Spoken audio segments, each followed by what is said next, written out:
Утро выдалось ясным, и солнце лениво поднималось над бескрайними канадскими лесами, заливая верхушки многолетних сосен мягким золотистым светом.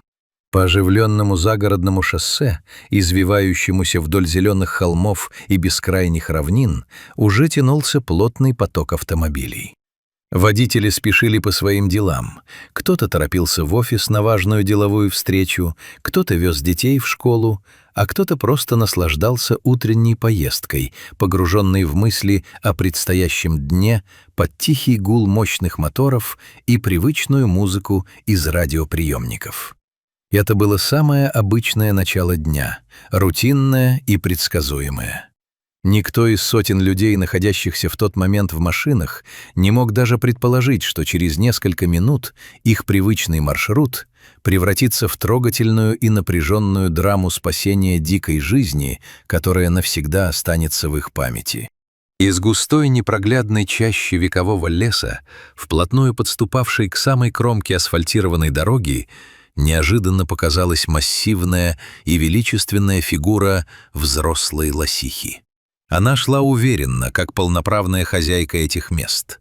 Однако за ее широкой спиной, едва поспевая на тонких, хрупких и пока еще слишком длинных ногах, смешно семенили два совсем маленьких новорожденных лосенка. Мать уверенно шагнула вперед, намереваясь пересечь асфальтовое полотно. Для нее это был привычный путь. Лесные звери часто переходят дороги в поисках новых пастбищ или водопоя. Лосиха хотела увести свое беззащитное потомство вглубь леса на противоположной стороне трассы, где трава казалась сочнее, а тень прохладнее. Однако цивилизация, ворвавшаяся в мир дикой природы, воздвигла на ее пути непреодолимое для малышей препятствие. Прямо посреди скоростной дороги стоял высокий, массивный, бетонный разделительный барьер, предназначенный для предотвращения лобовых столкновений автомобилей и разделяющий встречные полосы движения. Для человека это была обычная дорожная конструкция, но для лесных обитателей она превратилась в глухую стену. Лосиха, будучи взрослой, сильной и опытной представительницей своего вида, без особого труда и лишних раздумий перемахнула через этот барьер. Оказавшись на противоположной стороне, она сделала несколько шагов, а затем обернулась, ожидая увидеть своих детей. Но ее сердце, должно быть, сжалось от материнской тревоги. Малыши остались позади.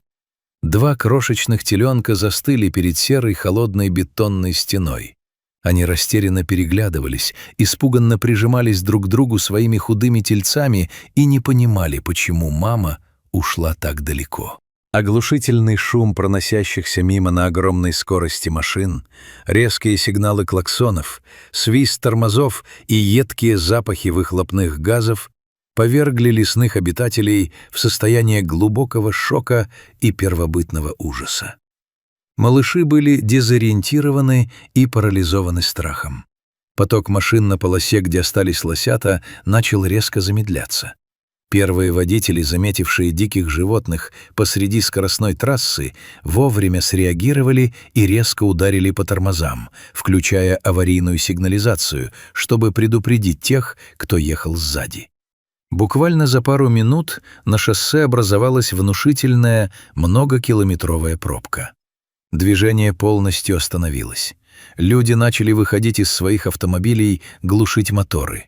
Многие доставали мобильные телефоны, чтобы запечатлеть редкий кадр.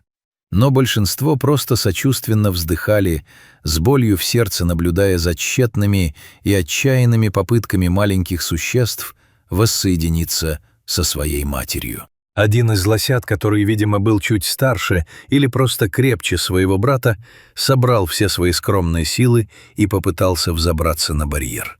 Он отчаянно карабкался, скользил, цеплялся маленькими копытцами за шероховатый грубый бетон. Мать, стоявшая по ту сторону барьера, ни на секунду не отводила от него взгляда. Она подбадривала его тихим, гортанным призывным фырканьем, словно умоляя сделать последнее усилие. Малыш буквально завис на самой вершине ограждения, балансируя между жизнью и смертью. Лосиха подошла вплотную, стараясь максимально приблизиться к сыну, подставить ему свое плечо или просто приободрить своим присутствием. И после нескольких секунд отчаянной, изнурительной борьбы первый лосенок, наконец, неуклюже перевалился через край барьера и кубарем упал в мягкую зеленую траву прямо к ногам мамы. Он тяжело дышал, но был жив, здоров и, главное, спасен. Однако второму лосенку повезло гораздо меньше. Он оказался значительно меньше, худее и слабее своего брата. Малыш остался совсем один на узкой полосе раскаленного асфальта, зажатый между бесконечным потоком замерших, пугающих автомобилей и непреодолимой глухой бетонной стеной. Крошечный теленок метался из стороны в сторону, его маленькое сердце бешено колотилось в груди, а глаза были полны неподдельного ужаса. Он жалобно, тонко звал маму, издавая звуки, похожие на плач ребенка. Но прыгнуть так высоко, как его брат, он просто физически не мог. Его силенок не хватало даже на то, чтобы оторвать передние ноги от земли. Лосиха, прекрасно понимая смертельную опасность, в которой находится ее второй ребенок, вернулась обратно к барьеру. Она взволнованно ходила из стороны в сторону, по ту сторону ограждения, шумно выдыхала воздух через ноздри, но была абсолютно бессильна. Она не могла перелезть обратно и не знала, как помочь своему маленькому сыну. Ситуация накалялась с каждой секундой и становилась по-настоящему критической. На противоположных полосах, где движение не было полностью заблокировано, некоторые водители все еще пытались объехать затор на скорости. Лосенок, обезумев от паники и одиночества, в любой момент мог броситься вглубь дороги, прямо под колесом мчащегося транспорта. Было очевидно, что животным требуется немедленная помощь человека. Однако подойти к дикой, массивной лосихе, которая защищает своего детеныша, это колоссальный риск для жизни. В состоянии стресса такое крупное животное способно одним ударом мощного копыта покалечить или даже убить человека. В этот самый момент из одной из машин, стоявших в первом ряду перед местом происшествия, вышел мужчина по имени Дуэйн. На нем была простая зеленая футболка и кепка, но в его глазах читалась железная решимость. Он долго наблюдал за мучениями животных и понял, что если прямо сейчас никто не вмешается, эта история закончится трагедией на глазах у десятков свидетелей. Дуэйн не мог допустить гибели беззащитного малыша. Практически одновременно с ним, с противоположной стороны дороги из другой машины, вышел еще один неравнодушный мужчина в розовой толстовке. Они не знали друг друга, никогда раньше не встречались и не успели произнести ни слова, но одного взгляда друг другу в глаза было достаточно, чтобы понять — они сделают это вместе. Двое абсолютно чужих людей объединились ради спасения одной маленькой жизни. Мужчины начали действовать. Они понимали, что любая ошибка, резкое движение или громкий звук могут испортить все дело. Они начали медленно, шаг за шагом, приближаться к испуганному лосенку. Лосиха мгновенно заметила приближение людей. Она замерла, внимательно наблюдая за ними через барьер. Ее уши были плотно прижаты к голове, шерсть на загривке встала дыбом, а все ее мощное мускулистое тело напряглось, готовое в любую секунду броситься на защиту своего потомства. Мужчины шли максимально осторожно, полуприсев, показывая животным свои открытые ладони, демонстрируя отсутствие какого-либо оружия или злых намерений. Они тихо, монотонно переговаривались между собой, а также ласково разговаривали с лосенком, пытаясь успокоить его звуками своего мирного, уверенного голоса. Когда Дуэйн подошел на расстояние вытянутой руки, он плавно опустился на корточки перед замерзшим от страха теленком. Лосенок на мгновение замер, затаив дыхание, и уставился на человека своими огромными влажными глазами. Мужчина действовал быстро, но невероятно аккуратно. Он крепко и бережно обхватил маленького лосенка своими сильными руками под живот и грудь. Малыш от неожиданности даже не успел оказать сопротивление. Его длинные тонкие ноги смешно и беспомощно повисли в воздухе. Дуэйн поднял легкого, но хрупкого теленка, стараясь не повредить его нежные суставы. Прижимая брыкающегося малыша к себе, мужчина уверенным быстрым шагом направился к обочине. Ему нужно было обогнуть бетонный барьер там, где он заканчивался, или становился ниже, чтобы перенести лосенка в безопасную зону, прямо к ожидавшей его семье. Второй мужчина в розовой толстовке шел буквально в полушаге от него.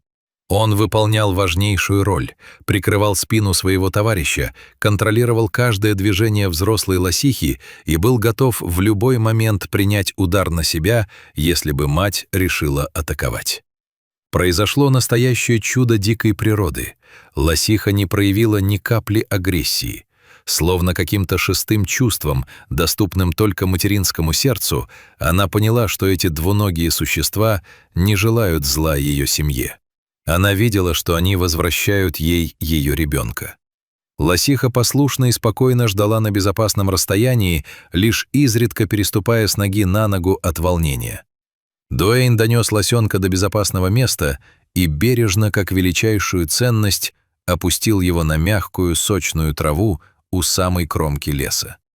Оказавшись на свободе и почувствовав под копытами родную землю, малыш мгновенно, забыв про усталость, бросился к своей матери и брату.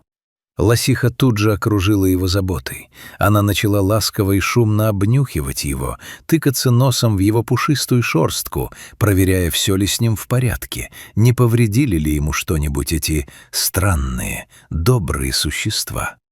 Убедившись, что ее семья снова в полном сборе и все целы, величественная лосиха развернулась. Медленно, с чувством собственного достоинства, вся троица не спеша скрылась в спасительной прохладе и тишине густого векового леса, оставив позади шумный и опасный мир людей. На замершем шоссе на мгновение воцарилась тишина, а затем оно буквально взорвалось бурными аплодисментами, радостными криками и одобрительными возгласами десятков свидетелей этой невероятной сцены. Люди, которые еще минуту назад были абсолютно чужими друг другу, запертыми в душных коробках своих автомобилей и раздраженными из-за вынужденной задержки, теперь открыто улыбались, плакали от умиления и искренне благодарили спасителей. Дуэйн и его случайный напарник, уставшие, но невероятно счастливые, переглянулись, пожали друг другу руки и спокойно вернулись к своим машинам. Этот день они начинали как самые обычные, ничем не примечательные водители, погруженные в свои мелкие заботы, а продолжили его как настоящие герои, совершившие пусть небольшой, но очень важный подвиг. Они напомнили всем вокруг, как важно в любой, даже самой спешной ситуации оставаться людьми, сохранять сострадание и протягивать руку помощи тем, кто слабее и не может защитить себя сам. Движение на трассе вскоре возобновилось. Машины поехали дальше, но атмосфера на этой дороге стала чуточку теплее, светлее и добрее.